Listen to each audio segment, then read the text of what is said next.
सप्रा, सारे सवाल आपकी तरफ घूमते हैं। कल मल्लिकार्जुन खड़गे ने डिनाई भी नहीं किया, एक्सेप्ट भी नहीं किया। कोई कंफ्यूजन, कोई संशय, कोई संदेह की स्थिति है उनके नाम पर, या फिर आप सहमत हैं कि खड़गे बनेंगे और पहली दफा कांग्रेस पार्टी या पूरा इंडिया अलायंस दलित प्रधानमंत्री देश को देगा? देखिए गरिमा जी, कल की जो बैठक थी उसमें अनेक विषय सब चर्चा हुए हैं। उसमें हमारा जो इंडिया गठबंधन है उसका पूरा एजेंडा तय हुआ है और उसके अंदर इंडिया गठबंधन का झंडा क्या होगा वो तय होने जा रहा है। तमाम सारी छोटी कमेटियां बनी है, पॉलिटिकल कमेटियां बनी है। वहां पर एक अलायंस को किस तरह से हमने स्ट्रीमलाइन करना है उस पर चर्चा हुई है। कांग्रेस पार्टी ने एक अलायंस को स्ट्रीमलाइन करने के लिए 5 सीनियर नेताओं की कमेटी बनाई है, जिसमें आदरणीय अशोक गहलोत हैं, भूपेश बघेल हैं, मुकुल वासनिक जी हैं, सलमान खुर्शीद हैं और मोहन प्रकाश जी हैं। यानी कल की जो बैठक थी वो व्यापक रूप में किस तरह से हमें 2024 में सामने जाना है और किन मुद्दों को लेकर के जाना है। मैं फिर कहूंगा कि 2024 का जो चुनाव होगा वो मोदी वर्सेस मुद्दा होगा। क्या इंडिया अलायंस के, एक सेकंड, इंडिया अलायंस के घटक के तौर पर कांग्रेस पार्टी जो ममता बनर्जी का और अरविंद केजरीवाल का प्रस्ताव है उससे सहमत है, या वहां पर कोई संदेह की स्थिति है?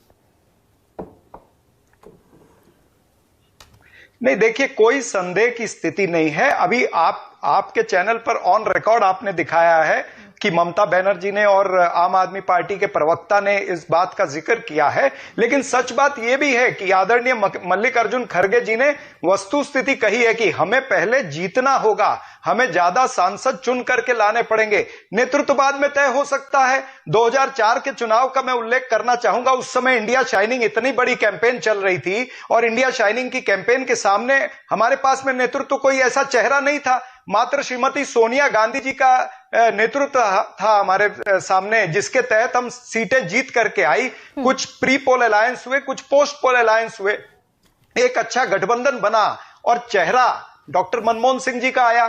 क्या डॉक्टर मनमोहन सिंह जी का चेहरा खराब था?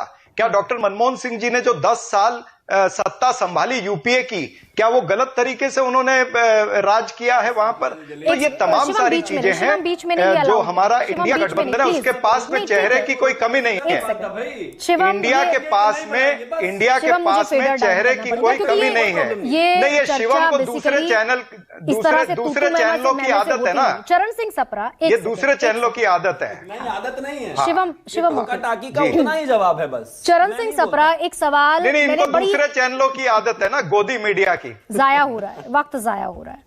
चरण सिंह सप्रा, बताइए, क्या कांग्रेस पार्टी को लगता है कि एक दलित चेहरे और दलित विमर्श के साथ अगर आप 2024 में जाएंगे, ओबीसी का कार्ड आपको पोटेंट लगा, उसका हश्र 3 विधानसभा के चुनावों में दिखा, दलित चेहरे के साथ, दलित विमर्श के साथ उतरेंगे अगर इलेक्शन में तो बेहतर रिजल्ट मिलेगा, ऐसा विश्वास करती है कांग्रेस पार्टी?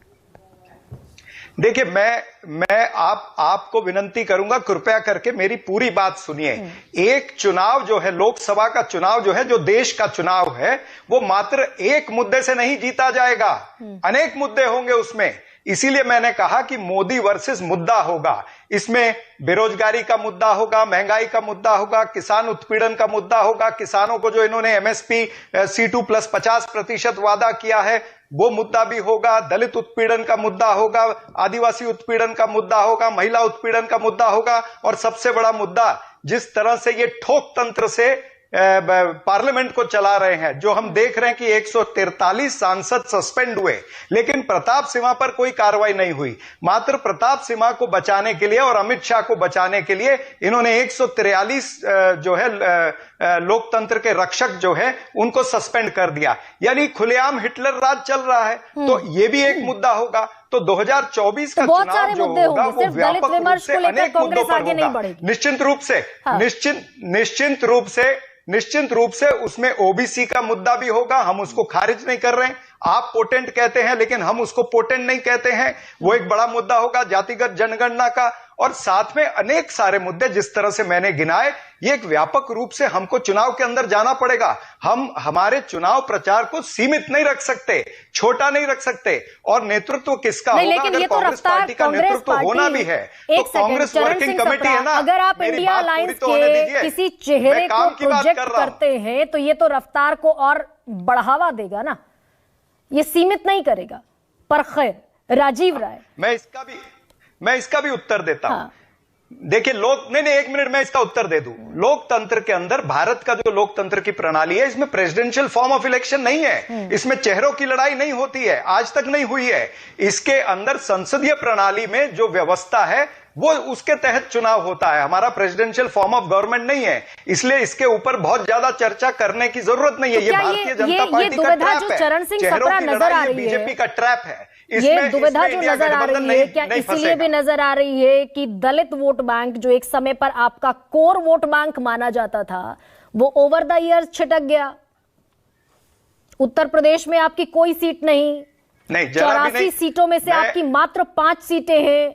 क्या ये इस अविश्वास का कारण है?